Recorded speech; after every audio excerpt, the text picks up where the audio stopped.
Assalamualaikum warahmatullahi wabarakatuh. Teman-teman, di video kali ini kita akan mengupas tuntas tes intelijensi umum TIU untuk CPNS tahun 2021 dengan standar HOT. Nah, materinya disesuaikan dengan Permenpan RB nomor 23 tahun 2019. Nah, untuk materi yang akan kita bahas kali ini yaitu tes kemampuan verbal, tepatnya materi silogisme. Oke, sebelum lanjut, mohon dukungannya teman-teman dengan cara subscribe dan share channel ini agar kita terus bisa belajar bareng dalam rangka mempersiapkan diri menghadapi seleksi CPNS tahun 2021. Sebagaimana yang kita ketahui, materi TIU khususnya kemampuan verbal itu terdiri dari 3 jenis tes. Yang pertama ada tes analogi, tes silogisme, dan tes kemampuan analitis.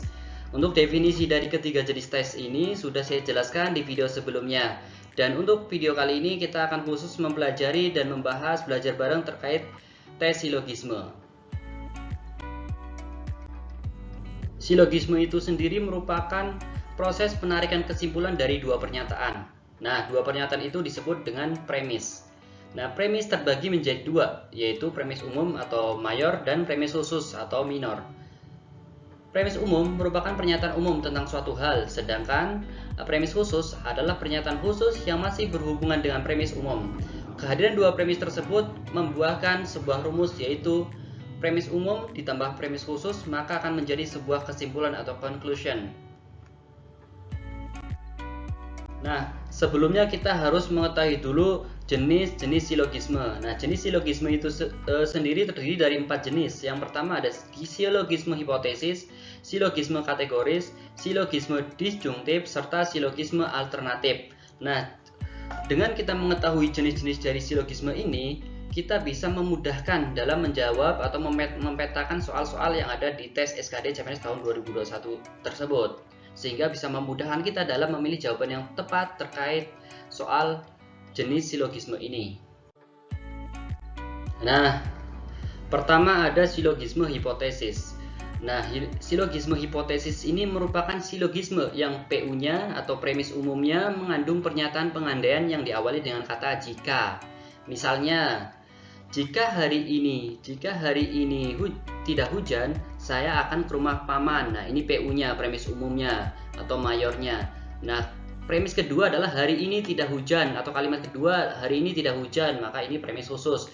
Maka dapat disimpulkan dari kedua premis tersebut adalah maka saya akan ke rumah paman. Nah, karena hari ini tidak hujan, nah, saya akan ke rumah paman. Itu contoh dari silogisme hipotesis. Selanjutnya ada silogisme alternatif. Nah, silogisme alternatif merupakan silogisme yang premis umumnya berupa kalimat pilihan dan premis khususnya memilih salah satu pilihan tersebut. Misalnya, nah, Joko akan berlibur di Palu atau Tegal. Nah, Joko berlibur di Palu. Nah, ini kan ada premis umum yang mengatakan bahwa Joko ini akan libur di Palu atau di Tegal. Ada sebuah pilihan. Sementara di premis khususnya menyatakan bahwa ternyata si Joko itu berlibur di Palu. Maka kesimpulannya adalah jadi Joko tidak berada di Tegal karena dia sudah berlibur di Palu. Nah, itu termasuk dalam kategori silogisme alternatif. Silogisme kategoris merupakan silogisme yang premis khususnya menjadi subjek, premis khususnya menjadi subjek dari kesimpulan, dan PU-nya berperan sebagai predikat. Nah, setiap kalimat kan terdiri dari minimal subjek dan predikat ya.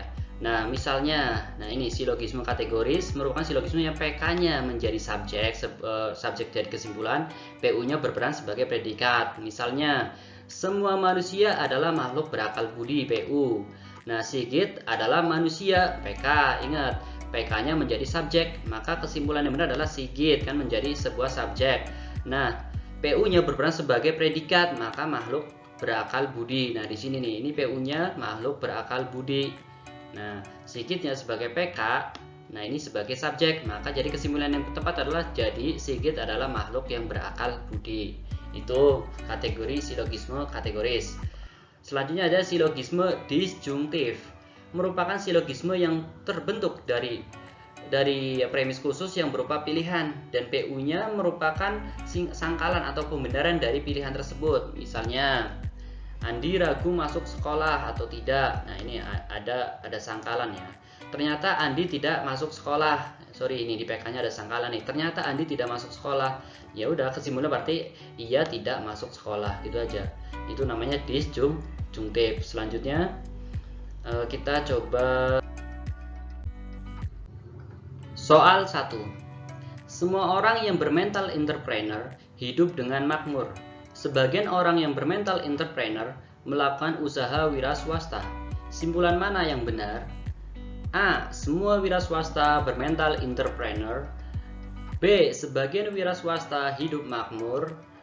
C. Semua wira swasta yang hidupnya makmur bermental entrepreneur. D. Semua wira swasta yang bermental entrepreneur hidupnya makmur adalah wira swasta. Atau E. Sebagian orang yang bermental entrepreneur hidup dengan tidak makmur. Nah, dalam soal nomor 1 ini kalau kita perhatikan ini termasuk silogisme kategoris. Nah, jika salah satu pernyataan memuat pernyataan sebagian kesimpulannya adalah sebagian nih. Ini kan premis umumnya semua orang yang bermental entrepreneur hidup dengan makmur. Ini premis. Ini PU-nya. PU. Nah, sebagian orang yang bermental entrepreneur melakukan usaha wira swasta, PK. Nah, ingat, jika salah satu pernyataan memuat pernyataan sebagian, ini kan ada 2 kalimat. Nah, kalimat kedua itu menyatakan pernyataan sebagian. Nah, maka kesimpulannya adalah pasti sebagian. Nah, kita lihat dari masing-masing pilihan. Yang A ada semua, ini udah pasti salah nih. Nah, yang B sebagian, oke kita simpan dulu. Yang C ada kata-kata semua, udah nggak usah dibaca, cara cepatnya gitu. Yang D ada kata-kata semua. Nah, berarti jawabannya antara B dan E ya, antara B dan E. Coba kita perhatikan ke kalimatnya. Nah, semua orang yang bermental entrepreneur hidup dengan makmur. Nah, sebagian orang yang bermental entrepreneur melakukan usaha wira swasta. Ini kuncinya. Yang pertama hidup makmur, yang ini melakukan usaha wira swasta. Coba, berarti sebagian wira swasta hidup makmur, maka jawaban yang paling tepat adalah B. Nah, kata kuncinya jika salah satu pernyataan memuat pernyataan bersebagian, kesimpulannya adalah sebagian. Oke ya, ini termasuk dalam silogisme kategoris. Maka jawaban yang tepat adalah B. Sebagian wira swasta hidup makmur.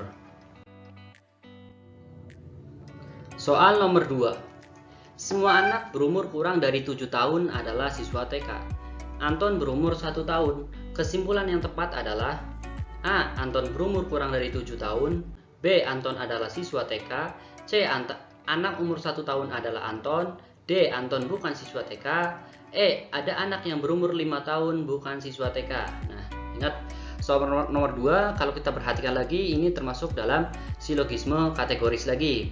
Nah, kita ingat silogisme kategoris itu merupakan silogisme yang PK-nya menjadi subjek. PK-nya menjadi subjek dari kesimpulan dan PU-nya berperan sebagai predikat. Nah, ini kan PU. Nah, PU ini PU. Nah, ini PK. Oke, PK-nya akan menjadi subjek. Otomatis subjeknya nanti adalah Anton. Oke, kita lihat jawabannya. Nah, oke, A ada Antonnya, B ada Antonnya, C nggak ada, berarti otomatis ini C salah. Oke, yang E juga salah, gitu ya. Berarti jawabannya antara A, B, dan D. Terus PU-nya menjadi predikat. Nah, predikatnya apa? Siswa TK. Ya udah. Di sini berarti A Anton berumur kurang, bukan. PU-nya nggak jadi predikat. Yang B Anton adalah siswa TK, tepat ya. PK-nya sebagai subjek dan PU-nya sebagai predikat. Maka jawaban yang paling tepat adalah B. Oke, jawaban yang paling tepat adalah B. Lanjut ke soal nomor 3. Semua hewan di kebun binatang menempati kandang yang bersih. Harimau merupakan salah satu penghuni kebun binatang. Kesimpulan yang tepat adalah, wah ini kalau kita lihat soalnya ini sudah tahu kan, ini silogisme kategoris lagi nih. Oke, jawabannya adalah A. Semua harimau tinggal di kebun binatang. B. Harimau menempati kandang yang bersih. C. Harimau hewan yang bersih. D. Beberapa harimau tinggal di kebun binatang. Atau E. Semua harimau yang tinggal di kebun binatang bersih. Oke ya, udah jelas ya, ini termasuk silogisme kategoris. Nah, kita ingat lagi bahwa silogisme kategoris merupakan silogisme yang PK-nya menjadi subjek, PU-nya berperan sebagai objek. Oke, PK-nya menjadi subjek, ya udah PK-nya harimau. Oke, berarti yang nggak ada harimaunya kita salahin. Set, A salah, D salah, apalagi E, salah. Oke, berarti jawabannya antara B dan C. Oke, PU-nya, premis umumnya atau mayornya menjadi subjek, ya udah menempati kandang yang bersih. Oke, berarti jawaban yang paling tepat sudah pasti adalah B. Harimau menempati kandang yang bersih, gitu ya, termasuk kategori silogisme kategoris. Soal nomor 4. Beberapa kantor memiliki ruang menyusui. Tidak ada kantor yang memiliki ruang menyusui berlantai lebih dari 5. Maka kesimpulannya, A. Beberapa kantor yang berlantai lebih dari 5 memiliki ruang menyusui. B. Beberapa kantor tidak memiliki lantai lebih dari 5. C. Kantor berlantai lebih dari 5 memiliki ruang menyusui. D. Kebanyakan kantor tidak memiliki lantai lebih dari 5. Atau E. Semua kantor tidak memiliki lantai lebih dari 5. Nah, jika teman-teman bingung, kita pada untuk menjawab soal nomor 4 ini kita bisa menggunakan sebuah kata kunci, yaitu kata kuncinya jika salah satu pernyataan memuat pernyataan sebagian, kesimpulannya adalah sebagian. Nah, kita lihat di sini adalah salah satu kalimatnya memuat kata sebagian ya. Nah, maka jawaban yang kesimpulannya adalah sebagian. Nah, A, oke, ada beberapa. Oke, betul. Yang B, betul. Yang A, betul ya. Betul, yang B betul. Yang C, kantor yang berlantai lebih dari 5, ini enggak, ini yang C salah.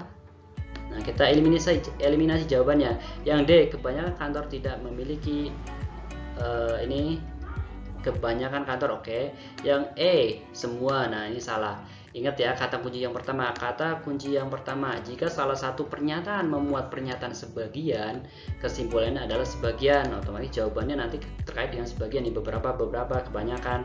Oke, kata kunci kedua, jika salah satu pernyataan memuat pernyataan negatif ditandai dengan kata tidak atau bukan, kesimpulannya adalah negatif. Berarti kita cari yang kesimpulan negatif antara A, B, dan D, mana yang kesimpulan negatif. Oke, coba kita lihat. Ini kan di premis keduanya ada kata tidak, otomatis kesimpulannya nanti adalah negatif. Coba jawabannya A, beberapa kantor yang berlantai lebih dari, oke, salah, nggak ada kalimat negatifnya.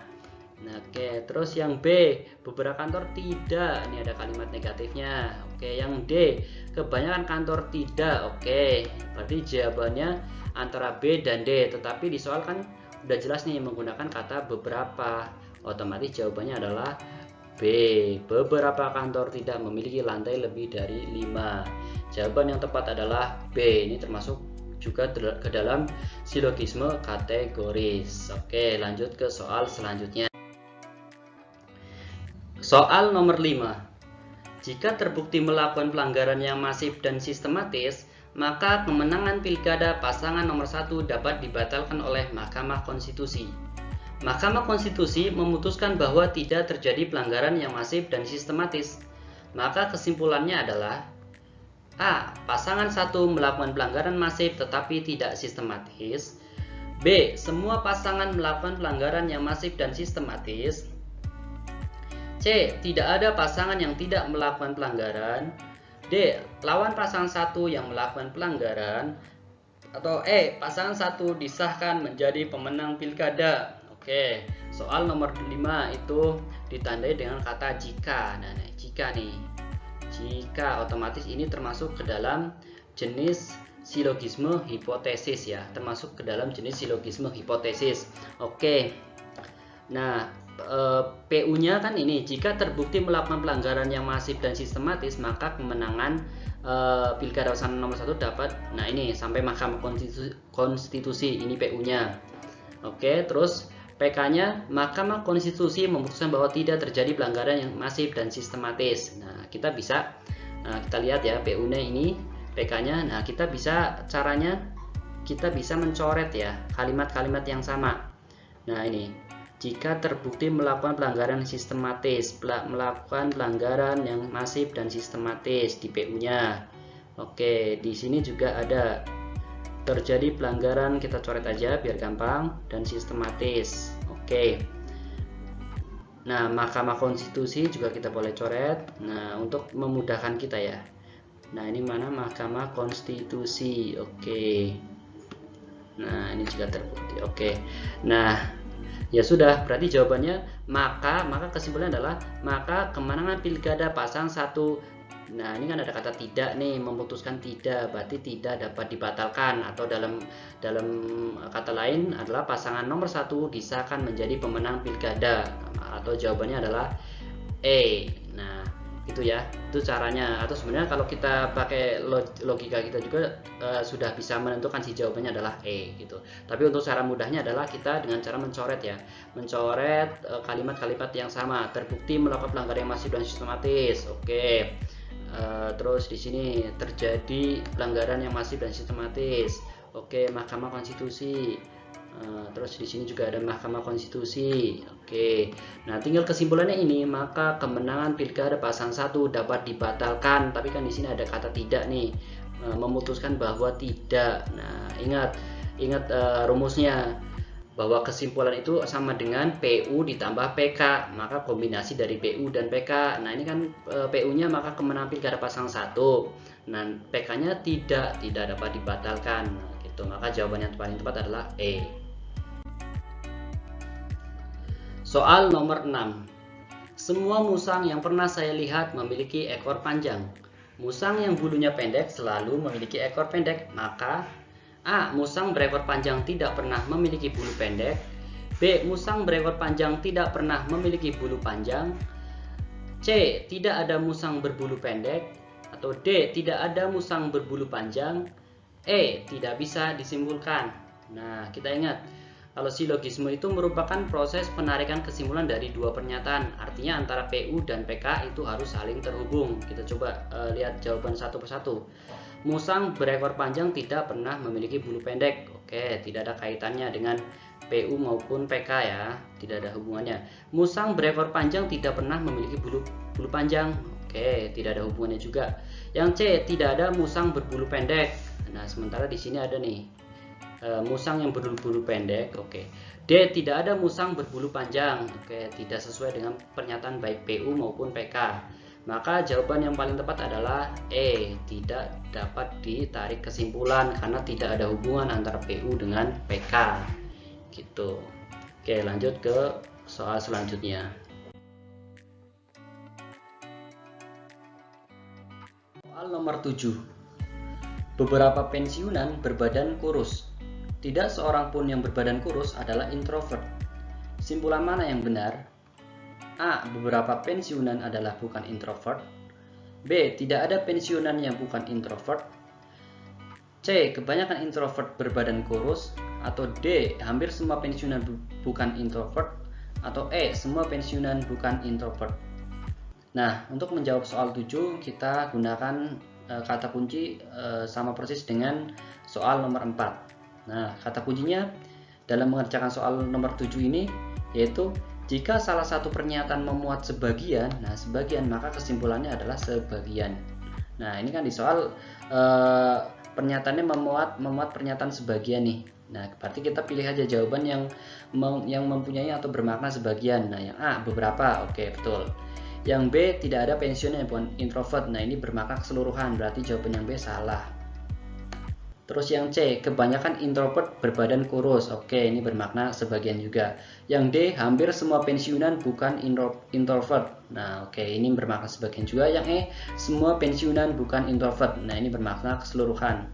Berarti jawaban yang benar antara A, C, dan D. Oke, nah kita lihat lagi kata kunci kedua. Jika salah satu pernyataan memuat pernyataan negatif, nah dengan tanda kata tidak atau bukan, kesimpulannya adalah negatif. Nah, ini kan kalimat selanjutnya, kalimat atau premis khususnya ini nih. Nah tidak. Nah, berarti ini pernyataan ini mengandung kalimat negatif. Berarti kesimpulannya pun harus negatif. Coba kita lihat yang A. Beberapa pensiunan adalah bukan introvert. Oke, negatif. Yang C, kebanyakan introvert berbadan kurus. Oke, yang C salah ya, karena bukan bermakna negatif. Yang D, hampir semua pensiunan bukan introvert. Oke, bermakna negatif. Berarti jawaban yang benar antara A dan D. Karena di soal itu menggunakan kata beberapa, berarti kita pilih aja jawaban yang menggunakan kata beberapa juga. Maka jawaban yang paling tepat adalah A. Oke ya teman-teman.